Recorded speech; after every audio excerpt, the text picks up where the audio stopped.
नमस्कार प्रिय विद्यार्थियों।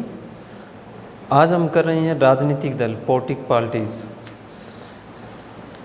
कि लोकतंत्र में राजनीतिक दलों की क्या होती है, महत्वपूर्ण भूमिका होती है। ये चुनाव लड़ते हैं, अलग अलग कार्यक्रम करते हैं, नीतियां सामने लाते हैं, सत्ता में कानून बनाने का काम करते हैं, सरकार बनाना और चलाना, जनता की राय को दिशा दिखाना, लोगों को सरकारी मशीनरी और कल्याणकारी नीतियों के बारे में बताना। ये क्या होती है, राजनीतिक दल का कार्य होता है। कि राजनीतिक दल में, लोकतंत्र में राजनीतिक दलों की महत्वपूर्ण भूमिका होती है। ये संवैधानिक ढांचे को बनाने का काम करते हैं, चुनावी राजनीति और सरकार की कार्यप्रणाली के लिए भी क्या होती है, महत्वपूर्ण होती हैं। राजनीतिक दल राजनीतिक सत्ता के संघीय विभाजन के वाहन होते हैं, एक साधन के रूप में कार्य करती हैं। यह लोकतांत्रिक राजनीति में सामाजिक विभाजन के मध्यस्थ के कार्य करते हैं। एक राजनीतिक दल कुछ लोगों का समूह होता है जिनकी विचारधारा समान होती है। ये एक दूसरे के नज़दीक आते हैं ताकि यह इकट्ठे मिलकर क्या कर सकें, चुनाव लड़ सकें और चुनाव में बहुमत प्राप्त कर सकें और बहुमत प्राप्त कर अपनी सरकार है वो एक राज्य के अंदर बना सकें। तो हम सबसे पहले करते हैं कि लोकतंत्र में राजनीतिक दलों की विभिन्न भूमिकाओं की चर्चा करें। इनकी क्या भूमिका है। एक राजनीतिक दल कुछ लोगों का समूह है जिनकी विचारधारा समान है, जो एक दूसरे के नज़दीक इसलिए आते हैं कि चुनाव लड़कर सरकार बनाने के लिए बहुमत प्राप्त कर सकें। पहला ये कहता है कि राजनीतिक दल चुनाव लड़ते हैं। अधिकतर लोकतंत्रों में राजनीतिक दल अपने उम्मीदवारों को राजनीतिक क्षेत्र में उतार कर क्या करते हैं, चुनाव लड़ते हैं। यह एक अथवा दूसरे ढंग से अपना उम्मीदवार चुनते हैं, परंतु हमारे देश में केंद्रीय नेतागण ही उन्हें किसी न किसी आधार पर चुनते हैं। कि हमारे यहाँ पर क्या है, केंद्रीय राजनीति भी हैं, एक बड़ा नेता भी होता है एक दल के अंदर, एक मुख्य नेता होता है, प्रमुख होता है जिसका दल का, पार्टी का, और वो क्या करता है, वो अपने आधार पर क्या करता है, कोई नेता को किसी क्षेत्र में खड़ा करता है, चुनाव लड़ाता है। उसी प्रकार आगे ये कहता है कि नीतियाँ और कार्यक्रमों को सामने लाना। कि राजनीतिक दल क्या करते हैं, जनता के कल्याण के लिए कुछ नीतियों और कार्यक्रमों का निर्माण करते हैं, उन्हें जनता के सामने रखते हैं। वोटर उन्हें उस दल के उम्मीदवार का ही चुनाव करते हैं जिसकी नीतियां सबसे अच्छी लगती हैं। लोकतंत्र में सबकी राय अलग अलग होती हैं, परंतु उन्हें इकट्ठा करके एक ही दिशा दी जाती है जिसमें सरकार द्वारा नीतियों को बनाया जाता है। कानूनों का निर्माण करना। जो भी राजनीतिक दल सत्ता में होता है, यानी कि सरकार बनाता है, जिसकी सरकार होती है, वह ही कानूनों का निर्माण करता है। वास्तव में कानून तो विधायिका द्वारा ही बनाए जाते हैं, परंतु जो राजनीतिक दल सत्ता में होता है वह अपनी केंद्रीय सत्ता में किसी विशेष मुद्दे पर दिशा निर्देश प्राप्त करता है और कानून बनाता है। राजनीतिक दल सरकार को निर्मित करते हैं और चलाते हैं। जो भी राजनीतिक दल चुनाव में बहुमत प्राप्त करता है उसे सरकार बनाने का अवसर प्राप्त होता है। यह सरकार बनाता है तथा अपने विचारधारा के अनुसार सरकार को चलाता है और नीतियां बनाता है। इसी प्रकार विपक्ष का निर्माण भी होता है कि सभी दल सरकार का निर्माण कर सकते हैं। जो दल सरकार नहीं बना सकते वह विपक्ष की भूमिका अदा करते हैं, बहुत से मुद्दों को जनता के सामने लाने का प्रयास करते हैं। अगर कोई भी सरकार अगर सही ढंग से कार्य नहीं कर रही है, सही ढंग से नीतियां नहीं बना रही है, लोगों के लिए कल्याणकारी नीतियां नहीं बना रही हैं, तो विपक्ष दल क्या करता है, लोग ये बातें, लोगों के मुद्दे हैं जो लोगों के सामने लाता है और बताता है कि हमारे यहाँ सरकार अच्छी नहीं है और हमें चुनाव है दोबारा कराने चाहिए और नए रूप से हमें राजनीतिक दलों को भूमिका में लाना चाहिए। यह साधारणतः उन मुद्दों को जनता के सामने लाता है जिन पर सरकार इनके अनुसार फैल रही है। जनमत का निर्माण। कि राजनीतिक दल उन मुद्दों को जनता के सामने उछालते हैं जिनका सरकार ठीक ढंग से प्रबंध नहीं कर पाती।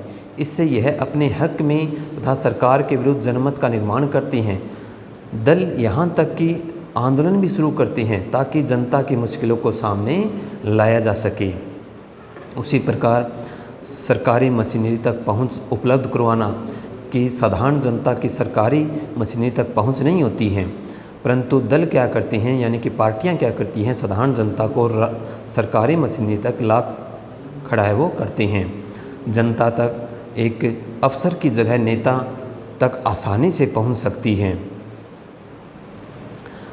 दल जनता की इच्छाओं की अनदेखी है वो नहीं कर सकते, यानी कि कोई भी पार्टी है वो तो जनता की अनदेखी, जितनी भी इच्छाएं होती हैं उनकी अनदेखी नहीं कर सकती। दूसरे में ये कहता है कि राजनीतिक दलों के सामने क्या चुनौतियां हैं आज, कि किसी भी लोकतांत्रिक देश में राजनीतिक दल बहुत ही आवश्यक हैं, क्योंकि यह लोकतंत्र के लिए कार्य करते हैं। हमने जो पीछे पढ़ा इस प्रश्न में पहले में कि इसमें किस प्रकार राजनीतिक दल कार्य करते हैं, वास्तविक चेहरा है हमें ये बताते हैं कि लोकतंत्र में क्या हो रहा है। अंत में यह लोकतंत्र के लिए बहुत आवश्यक हैं। आगे ये कहता है कि आंतरिक लोकतंत्र की कमी, यह ठीक है कि लोकतंत्र राजनीतिक दलों की सहायता से चलता है, परंतु राजनीतिक दलों में ही आंतरिक लोकतंत्र की कमी होती है, यानी कि वे आपस में ही लड़ाई कर बैठते हैं, आपस में ही इनकी एकता को खो बैठते हैं, आपस में ही कई बार उनके अंदर एकता नहीं होती और वे एक दूसरे से अलग हो जाते हैं और वे जनता की जो इच्छाएं हैं उनको भी अनदेखा कर देते हैं। इसलिए कहता है कि आंतरिक लोकतंत्र की कमी होती है उनके अंदर, कि साधारणतः दलों में सत्ता का अथवा एक अथवा दो नेताओं के हाथों में होती है, यानी कि उनका प्रमुख के हाथों में होती हैं। जो पार्टी का प्रमुख होता है वही नीति बनाता है, वही नेता को चुनाव में खड़ा करता है और वही अनेकों प्रकार से चुनाव लड़ने की कार्यक्रम को चुनता है। इसलिए कहता है कि एक या दो नेताओं के में जो उनकी कमान, जो बागडोर होती है उस दल की, पार्टी की, वो एक या दो नेता के हाथ में होती है। यहाँ तक कि वह अपने दल में हमेशा चुनाव भी नहीं करवाते तथा सदस्य रजिस्टर भी नहीं रखते, यानी कि वे अपना लेखा जोखा भी नहीं रखते। साधारण सदस्यों को तो दल के आंतरिक मसलों को कोई सूचना भी नहीं होती, यानी कि जो उनके सदस्य होते हैं, जो साधारण सदस्य होते हैं, जो एक आम नागरिक होता है पार्टी का, जो चुनाव में उनके साथ भाग लेता है, उनको आंतरिक मसलों के बारे में, यानी कि आंतरिक नीतियों के बारे में कोई सूचना भी नहीं होती तथा सदस्य आमतौर पर केंद्रीय नेतागण से संतुष्ट भी रहते हैं, यानी कि वे उससे संतुष्ट भी नहीं होते। वंशवाद, ये हमारे देश में काफ़ी देखने को मिलता है कि वंशवाद आजकल राजनीतिक दल जो सबसे बड़ी चुनौती का सामना कर रहे हैं वह है वंशवाद की चुनौती। इन दलों की कार्यप्रणाली में कोई पारदर्शिता नहीं होती, इसलिए ही दलों में नेता अपने परिवार के सदस्यों को ही क्या करते हैं, जैसे कि पत्नी है, पुत्र को अतिरिक्त लाभ देने का प्रयास करते हैं। जैसे हमारे यहाँ पर हम हरियाणा के अंदर भी कई पार्टियाँ देखते हैं, हम आसपास भी कई पार्टियों में देखते हैं जहाँ पर वंशवाद चलता है और आपस में फूट भी पड़ती है उनके अंदर, और फूट डालकर वे क्या करते हैं, एक दूसरे से अलग भी हो जाते हैं। राजनीतिक दल तो एक ही परिवार द्वारा नियंत्रण किए जाते हैं।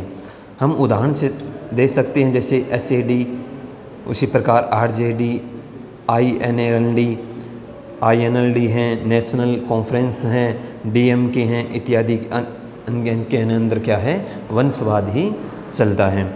धन और आपराधिक तत्वों की घुसपैठ होती है कि आजकल राजनीतिक दल एक और चुनौती का सामना कर रही हैं, वह है धन और आपराधिक तत्वों के बढ़ते प्रभाव की विशेषता चुनाव के समय। यानी जब चुनाव होते हैं तब वे अनेकों प्रकार से धन को लुटाने का काम करते हैं। वे धन से व्यक्तियों को खरीदते हैं, धन से वे वोट खरीदते हैं और वोट खरीदकर अपने सरकार बनाने की कोशिश करते हैं, या अनेकों प्रकार के आपराधिक जैसे शराब वगैरह हैं या नशीले पदार्थों को बेचते हैं और व्यक्तियों को खरीद लेते हैं। आजकल दल उस सदस्य को अपना उम्मीदवार बनाने का प्रयास करते हैं जो या तो अमीर हैं या उसके पास अधिक मात्रा में कार्य करने वाले कार्यकर्ता मौजूद होते हैं। इसलिए ही कई केसों में राष्ट्रीय दल अपराधियों को ही टिकट दे देते हैं, यानी कि उस क्षेत्र से खड़ा कर देते हैं और चुनाव लड़ाने की कोशिश करते हैं। दल चुनाव में बहुमत जीतने का प्रयास करते हैं, यानी कि राजनीतिक जो पार्टियां हैं वो चुनाव में अपना बहुमत जीतने के प्रयास करते हैं तथा वह धन और अपराधियों की सहायता से चुनाव भी जीत जाते हैं। आगे ये कहता है विकल्पहीनता की स्थिति, कि राजनीतिक दल उन समस्याओं के बारे में चर्चा करते हैं जिनका देश सामना करता है, वह अपनी नीतियों के बारे में बताते हैं जो इन समस्याओं को सुलझाने में सहायक होती हैं। वह साधारण जनता को बताते हैं वह उनकी नीतियां और दलों से बेहतर हैं, परंतु वह दल देश द्वारा सामना किए जाने वाली समस्याओं के मुद्दे पर सहमत होती है। अंतर केवल किसी मुद्दे को प्राथमिकता देने का होता है। सभी राजनीतिक दल एक जैसे ही हैं, इसलिए जनता के सामने विकल्पहीनता की स्थिति होती है। यानी कि सभी राजनीतिक दल एक जैसे होते हैं, आजकल उनके सामने उनकी एक जैसी नीतियाँ होती हैं, एक जैसे वे वादे करते हैं, एक जैसे ही वे चुनाव लड़ने की कोशिश करते हैं। तो इस कारण जनता के सामने कोई विकल्प नहीं होता, कोई चुनने का कोई साधन नहीं होता। वे उसी दल को चुनते हैं जिस दल की अच्छी नीतियाँ बनाने की कोशिश करते हैं और वादे करते हैं और अपनी सरकार बनाने की कोशिश करते हैं। थैंक्स, आज के लिए इतना ही। Have a nice day.